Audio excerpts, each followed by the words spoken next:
Hey, welcome to After the Movies. My name is Tim. I'm thrilled to be able to host you today as we're continuing the conversation around our At the Movies series. I'm joined by my friends today. I'm here with Lily, Melissa, and Sarah. Thanks for being a part of this today. For having us. All right, so I promise you we're not going to go as long as the movie. I'll get you guys out of here in a few minutes. But we're going to have a conversation together about this, and hopefully you'll find this helpful as well, in addition to this, the service for this message. So let's get a quick overview of what this movie was about, and hopefully I can do it justice. So The Way of Water, this is Avatar: The Way of Water, begins with Jake Sully, who is a human who's become a full-time Na'vi, one of the blue people. And he's living his best life as the chief of his clan. And Jake and his wife, Neytiri, are raising a family with 5 children, a couple of them that are adopted, and they live in this beautiful forest in a foreign planet called Pandora. Unfortunately for Jake and his family, his best life is about to come to an end. Humans are coming back to Pandora. They first came to Pandora because Earth is getting destroyed, essentially, and they needed a new place. And they've come back now vengeful towards Jake because of his betrayal. If you see the first movie, you see Jake betraying them. And they managed to eventually capture Jake's children. And somehow, Jake and Neytiri, they're able to rescue all their children but one, their adoptive son, Spider, who was actually a human. And he was taken captive. So out of fear, Jake gives up his position as the leader of the clan, and he leaves the forest and his family, and they go to the ocean to seek refuge. Eventually, Jake realizes that he's running away from the fight, and he finds the courage to confront his fears.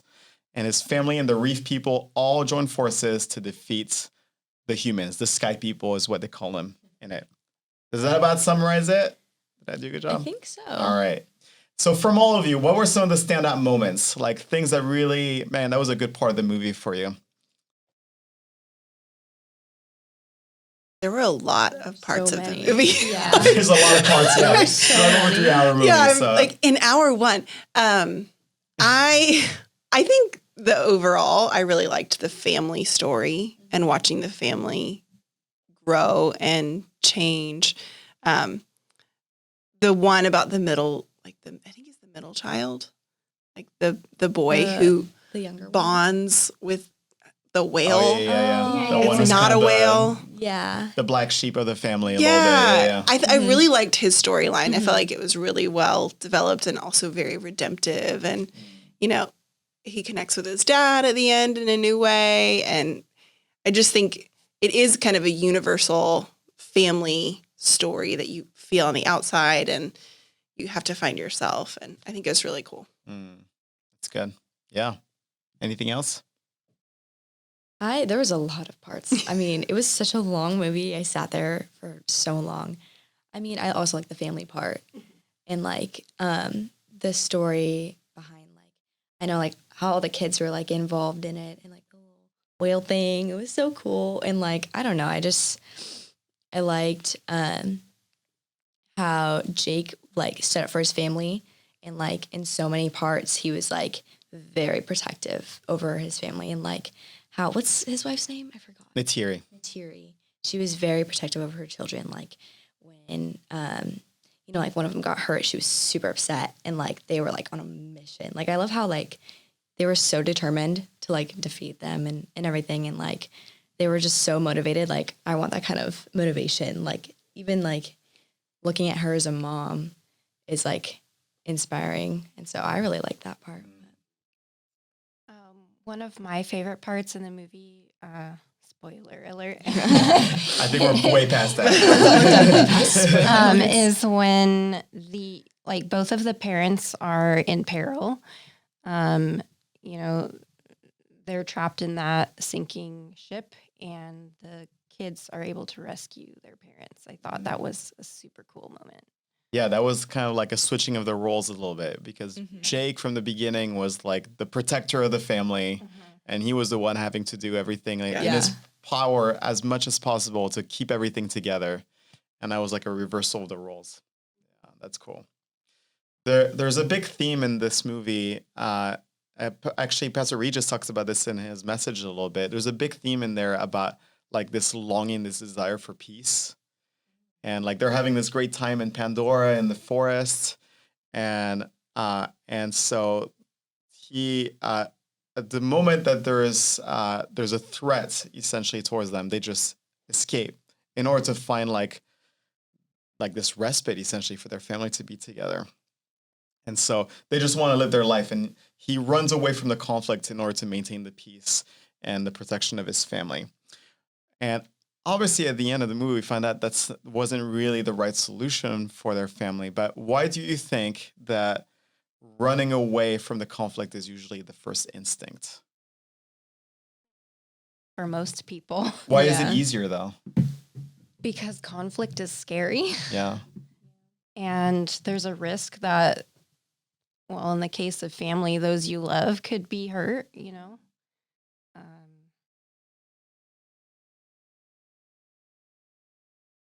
Comfort, you know, like running away to be comfortable and like to find a peace that, you know, you don't have to like separate yourself from, kind of like being attached to like that idea of being comfortable.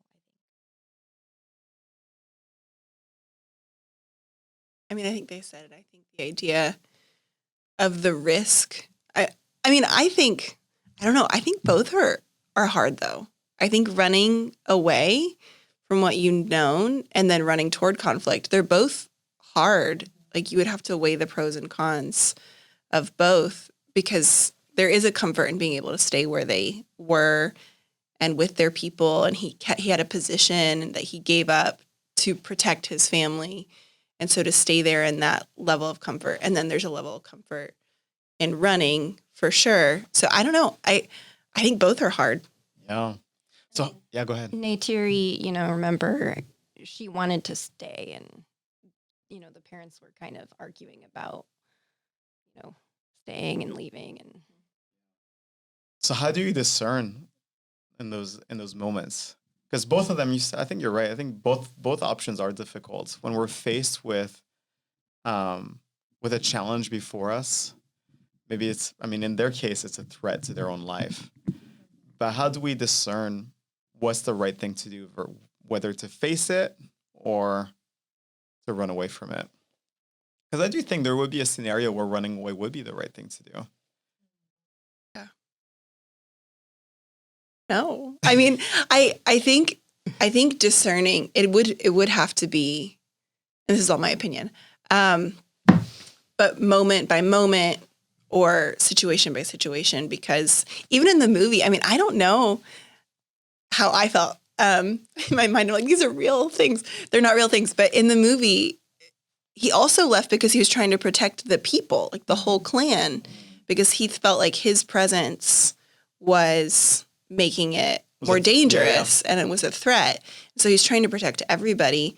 And so discerning situation by situation, what comes, I mean, in my own life, that takes a lot of communal wisdom, prayer, pros and cons, time, trying to take in what we could. I did think that in the movie, the difference in the beginning, his decision was just his. And then in the end, there was a lot more leaning on community. So I think that is, especially in my own life, that's something I've noticed.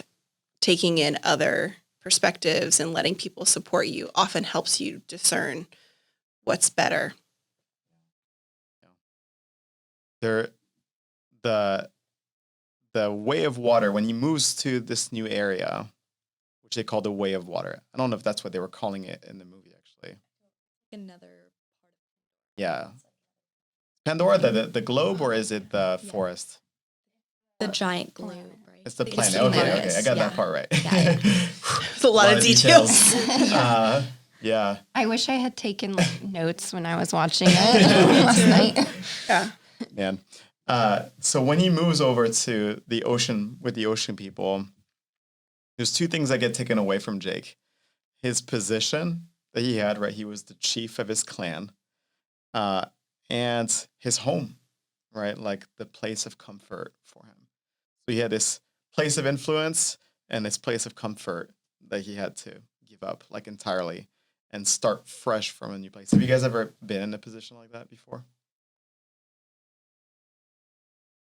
Sure.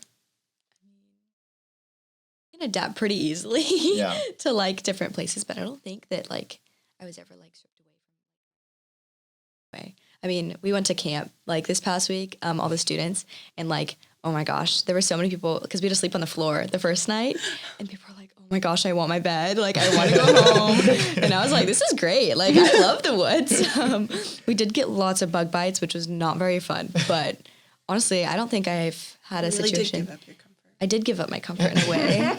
I feel like everybody else was like, I want my comfort back because they're like, I need my own bed. Like the sleeping bag is not giving, like, I'm not doing this. I mean, I guess that can count a little bit. Yeah. I mean, considering I had so many bug bites on my face and like, I was like, this is not okay. I think, yeah. I mean, like once I got home, it was really nice to like be back in that, comfort zone. And like, it feels like, I don't really know how to explain it.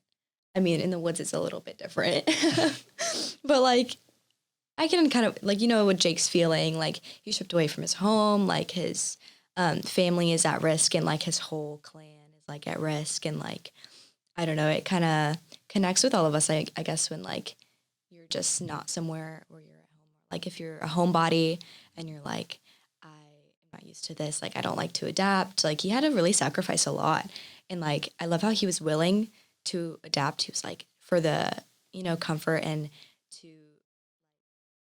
his family's safe, he was like, we'll adapt to the water. Even though it was really difficult for them, you could tell like they couldn't attach to the animals like as well, or like with their hair, the little weird thing, like the little connection.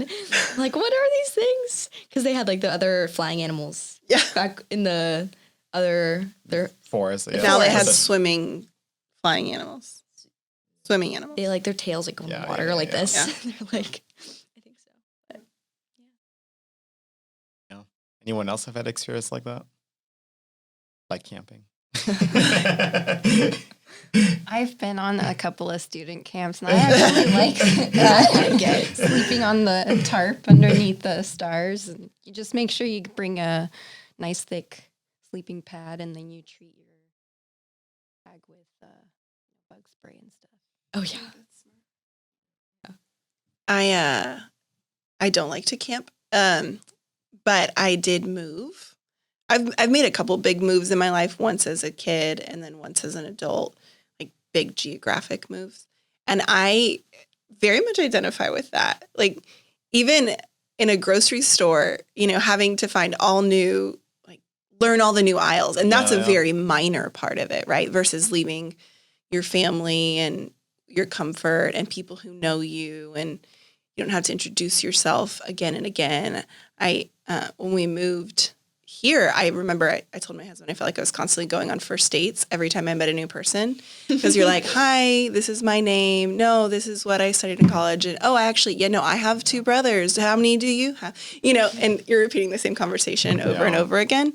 But it is, taking a whole family to a new place, I think is very universal, and it's easy to connect to if you've made a move like that. Yeah.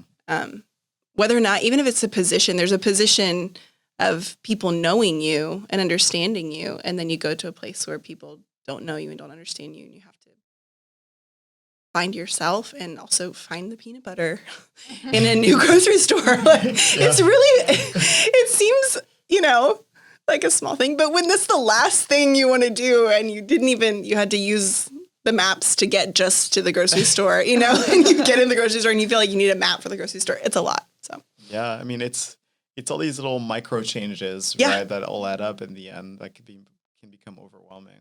Yeah, I had a big move. I was 14 when I moved to the States from Europe, and I remember those things. I remember going to a Safeway for the first time. Yeah, I remember the smell of it was like such a new thing to me. Like it smelled like sugar and cinnamon to me. Yeah. Everything smelled sweet when I moved here. And it's like a new experience. And yeah, I for sure felt like a fish out of water in many ways. I was like in my neighborhood, I was like the eldest of all the kids that we played with. And then I came here and I was like, I know nobody. And I was like the most immature one of all the people I saw at school because I was hanging out with young kids before. So like all the sense of like stability was like a little bit gone in the beginning. So, I mean, going back with the story, but even just talking more generally about like life experiences and these transitions that we go through, like there in this series where we're talking about the spiritual aspects and how we apply these things in our lives. And when we're going through a season where we feel like we've been stripped of these things, how do we navigate that spiritually? Like, how do we invite God in these things to really discern what's he doing in my life at this time? Or how do I work through this and adapt? Or yeah, what are some thoughts that come to mind as far as like the discernment that happens in those seasons? Close as possible. You find the spirit tree, or you root yourself in His Word and find encouragement and direction there. Yeah. Pray. Yeah. You got to find those things that are consistent. Mhm. Yeah. Yeah. That don't change from one transition. Yep. So good. In my experience, I do feel like God used every transition I've been through um, to help me grow or become.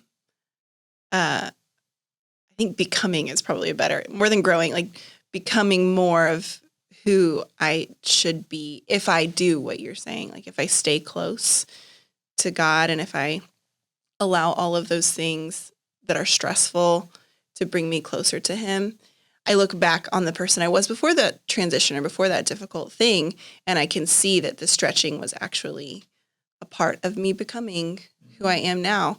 But that's only because of submitting or surrendering myself to the season and to God in the season versus fighting so hard against it. Yeah. Yeah. Tough. It's hard. Yeah. Yeah. Yeah. I think I was actually this morning journaling about this, not relating to change, but even towards like feelings within myself that I'm wrestling with right now. And the question I wrote down in my journal was like, what is it that God's trying to shape in me through Yeah. this? And it's hard because you don't know why you're feeling these things or why you're going through this event in life. And we don't have the foresight of like, oh, God's going to make me into this great person out of this, right? Yeah. A more balanced human being that's like more stable in life. Like I'm sure there's a lot that happened to Jake, right, in that story as well, that he became a more well-rounded person who trusted his kids more. I think at the end is kind of what you were alluding to, Melissa. Yeah. Any other thoughts? Personally, I'm not a big fan of change, like transitions or like, I mean, I know it like shapes me, like I'm in a period of transition right now and I just like, I'm going to my senior year of high school and like I have to think about like colleges and everything. And it's like really stressful. And like even seeing physical changes from stress is kind of freaking me out because I have not been able to sleep. Like I was like breaking out the other, like 2 weeks ago and I was like, Mom, what is this? She's like, you're stressed. I'm like, I don't like it. And like just change in general is not my favorite thing. And like even seeing how like Jake had to, change his whole like, lifestyle, find a new like comfort place and like, like running away from that comes with like those sacrifices. And like, I don't know, it's just like seeing how he had different, the way of water is like not his typical like day-to-day thing, and like I don't I don't love change, but like I've seen like even how you were saying like when you look back and you're like, oh, I've like this has molded me, like I've become a different person because of this. And like even sometimes I think like the things you've done, you're like, oh, I regret that, why did I do that? And you're like, but it was still like me, and like I was a different person back then. I don't know if that makes sense, but like when you look at yourself now, you're like, oh, I've grown so much. And like those things help me, mold my character. And like, I didn't even realize it. And like, it was so hard that in the moment, but once you look at yourself now, you're like, oh my gosh, that's helped me grow so much. Yeah. Well, we'll have you back after you go to college and we'll ask you that question again. So you get fully experience the change in your life. Oh yeah. So many changes. Yeah. You definitely feel like a fish out of water as a freshman in college. Yeah, I think so. It's good. In the movie, there's also a big family theme, right? Like, obviously, Jake is like the protector of his family. That was a big part of most of the movie. And he has to learn eventually to give a little bit of freedom towards his kids, essentially, to like step into their authority. I think this is a constant battle in life, not just in parenting, but this idea of like control versus giving freedom, right, towards things. There's something that you feel like you lean towards, like as a person, the way you manage things in your life, maybe with parenting. Are you more of like give freedom towards things, or are you like, no, I need to know what's going to happen? Oh, I need to know what's going to happen. I think I lean more towards the control side of things. Yeah. It's just how I'm wired. Yeah. Give me an example. Goodness. Dog Anything. mochi in line. Or my husband. No, I'm just kidding.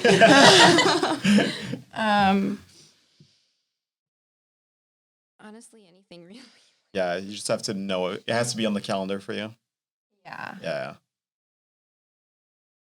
I mean, I have an anxiety disorder, so it's just like anything. Yeah, that makes sense. Yeah. I feel like I'm kind of the opposite, honestly. I think just because I grew up like doing so many like spontaneous things, I'm just like, even my dad, he was just like, okay, we're going here, like we're doing this. And I'm like, I don't think of your dad as a spontaneous person. Really? Is he? No, I mean, okay. Well, I see a different side of him. Yeah, obviously. So yeah, I mean, Yeah. I think just like my whole family, I think just having so many of us, I'm used to like just, oh, we're doing this now. And I'm like, oh, I don't really have control over this. Yeah. So I'm kind of used to not having control. Maybe that's why. You're also in a big family, right? Yeah. Which I think you kind of have to let go of some control when you have. Yeah. Yes, you have four So, siblings, It's a right? lot to Yeah. handle. Yeah. I think I'm just used to like just letting people do whatever they want. I'm like, you can do what you want and I'll just go with you because I don't want to fight with you over this. Yeah. I think I'm just used to the conflict and like with the little siblings and stuff. Yeah. What about you, Sarah? I think that in general, I would tend toward what Lily's saying. I don't think I feel a need to have control over a lot. I did actually grow up with a very spontaneous dad who like, we would go on spontaneous hikes and nobody had water or snacks. But we had so much fun. And I think that it did teach me to kind of let go and let things happen. But I will say, even tied to the story with parenting, I do think I'm a pretty like, things will work out parent, but there are areas that I have stress or anxiety around as a mom. Like, and I think all of us do in our lives have specific things that we're more fearful of. Like when they're little, like, somebody going to take them in the store, you have these thoughts and those are the things that I will become overly controlling of. So I think for me, parenting is for sure the area. Like I want my kids to grow up healthy and safe. And I have my oldest right now is on the cusp. We're in summer, so he's getting ready to go to middle school. And it is a dance right now between control and letting go. Yeah. And even letting him go to hang out with friends. I'm not there anymore. So either I say, no, you can only be places where I am, which is not cool and not realistic, right? Yeah. For life, to release some of that and to remind myself that this is part of them growing and allowing them to even make mistakes or make choices when I'm not there. It's a lot of mental gymnastics for me to remember, especially with my first. And I told him recently, I'm so sorry, you are the guinea pig. I know that by the time we get to number 3, I'll be so much more relaxed. I don't know, because your number 3 is your only girl. She is our only girl. So she will be relaxed in some ways and probably way more intense in others than we are on the boys. But it is just, it's this push and pull of, okay, I think you can handle this. But also I don't want to put you in a position where you have to handle things that are beyond anyway, it's a lot. So I really identified with that from the movie. And I feel like in this season of my life, I keep saying to my husband, I don't feel prepared. I feel like I need to read more or something, but I know that some of it you only learn by going through, and by practicing. It hit us before I was prepared for it. So yeah, I don't think I'm a really controlling person. Most of the time plans and things, I'm pretty easygoing. But with parenting, it definitely brings out any aspects where I do feel like I want more control and protection. When I'm typically more on the like give freedom type personality, but same way, like with the kids. I remember when Jasmine was pregnant with our kids, about to give birth, I read like 4 books that were just about sleep, like teaching your kids how to sleep. I was like, I gotta get this thing in line. Like I cannot have this thing go sideways. Oh my gosh. And now one of the really funny things in our marriage, Jasmine and I, that's really funny in our differences is, again, I'm also a little bit more loose on things. And we have a shared calendar on like what we do, like family events and things. And I'll always let her know, hey, this thing is happening. I'll be out that evening, or we're going to do this together. And she always says, is it in the calendar? I'm like, I got to put it in the calendar again. And she does the opposite. She puts it in the calendar, but doesn't tell me. I just find out that this is how we're doing. Yeah, so a little bit of a difference. That's the way to do it. Yeah. So I gotta get into my habit of structuring things and also telling her. But I give her the heads up, like this is happening, and then it's like 3 weeks away and we forget. My husband does that too. Like, you don't remember when you were cooking when I told you this thing? No, write it down. Yeah. So that happens to me every week. All right. So a couple of things I wanted to highlight that were from Regis's message, and then I want to close it with a question as well. Obviously we talk a lot about change that happens in this story. And Regis said that we have to embrace change. We have to embrace change because everything in life is seasonal. Things come and go, right? And we have to remember that every season is not permanent. It's a season. And every season has a reason. There's a purpose behind the seasons that we're in. It's pretty good, right? Good. Very good. Yeah. So the other point that piggybacks on that that Regis made is about how change reveals things about our character, right? Even you were talking about your camping trip, like everybody being uncomfortable, it shows something about you, right? You're in that space, you're like, oh, I just learned something new about that person, right? Yeah. Just based on the way they reacted to the change and to the discomfort. So we're all people of faith here around the table, and this is kind of the last question I had. But how has your faith helped you find stability in those times of change? How has it shaped you in those things? Or how has it maybe even revealed that part of your character? Like knowing what peace feels like. Like when you find that place of comfort, or like something, like you go through something and like you come out of it and you feel like a peace, I don't really know how to explain it because it's God peace.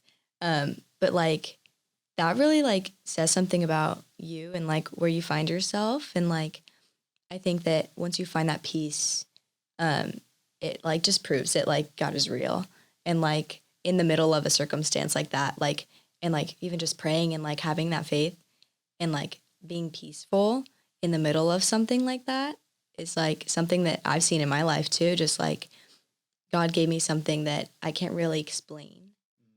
And like, I don't really know how to explain it, but I think that's pretty much just like finding something that you can hold on to in the middle of something like that. And like my faith has helped a lot, just like in the middle of something, or like, I don't know, when I'm going through a tough time or like asking for help and like finding people to like, be around you and like give you encouragement and things like that. But like, I think finding something to hold on to is what's helped me a lot in my own faith journey. I can echo that.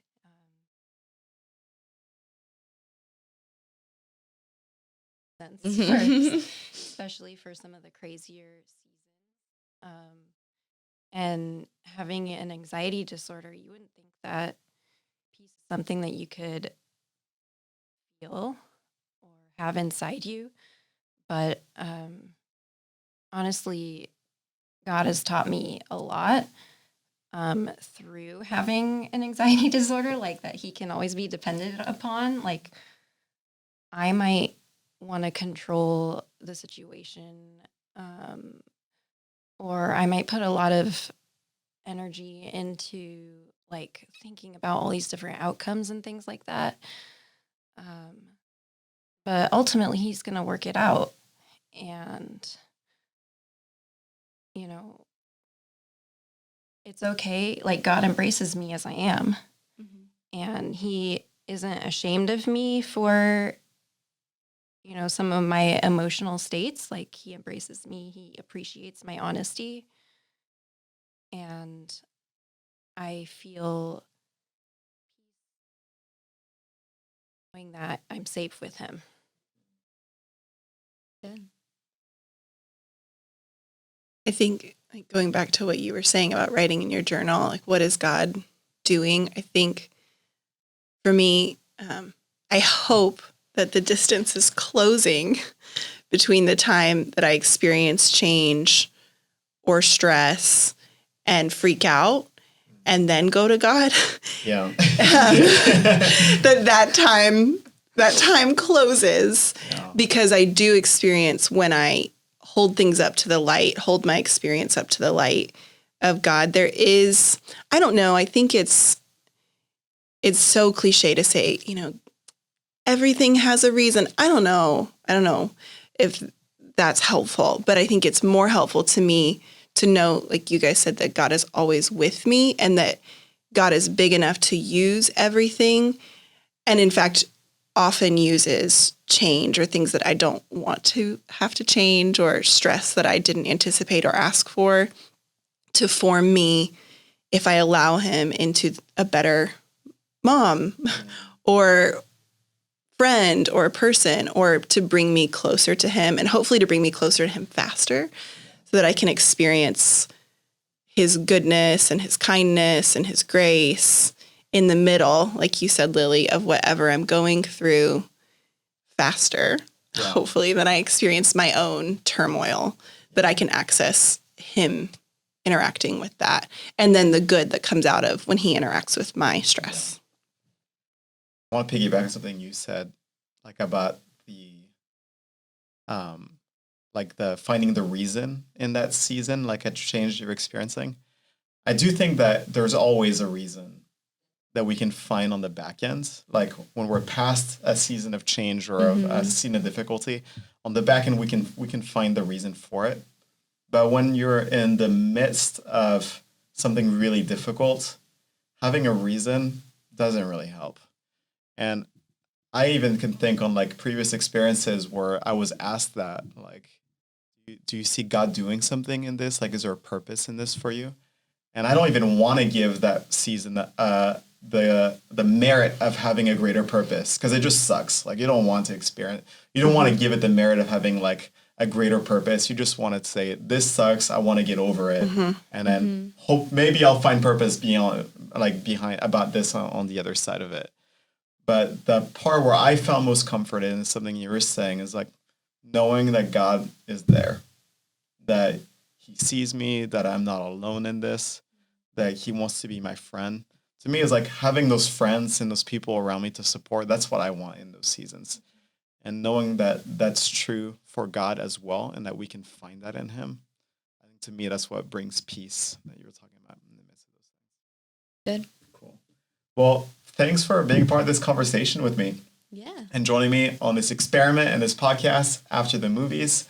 I hope that all of you felt this encouraging and helpful, at least in some way, and that you'll join us again. We're continuing our series. We're actually concluding our At the Movie series. I can't believe it's already over. This is the last week coming up after this for a series with my favorite movie of the series, which is Top Gun.